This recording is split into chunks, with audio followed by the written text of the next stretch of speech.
Hi friends, ఇవాళ మనం అరైమో stereo earphones type C earphones గురించి చూద్దాం. కొత్త మోడల్ చూసారా, చాలా చక్కగా ఉంది. దీంట్లో ఆప్షన్స్ ఉన్నాయి.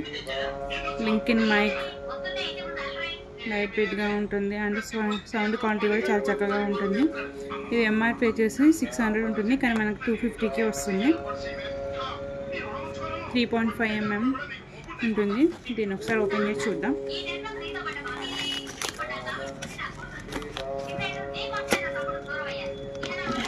ఓకే, చూడండి చక్కగా టైప్ చేసి ఇచ్చారు. ఇది టైప్ సి ఇయర్ ఫోన్స్ కాబట్టి దీనికి ఇలా ప్రొటెక్షన్ పిన్ ఇచ్చారు. ఇది ఇవ్వడం వల్ల ఏంటంటే దీంట్లో డస్ట్ పోకుండా ఉంటుంది అనమాట. డస్ట్ పోవడం వల్ల మనకి సౌండ్ సిస్టమ్ అనేది సరిగ్గా రాదు. మనకి ఆప్షన్ ఒకటి వచ్చింది. ఇంకోటి ఏంటంటే ఇప్పుడు మనకి క్వాలిటీ నెట్ బ్యాండ్స్ ఎలా ఆటోమేటిక్గా మ్యాగ్నెట్ అయిపోతాయో దీనికి ఆ సిస్టమ్ ఉందన్నమాట. చూడండి, ఆటోమేటిక్గా అలా లాక్ అయిపోతాయి, ఎడదడిపోకుండా మంచిగా ఉంటాయి. ట్రై చేయండి.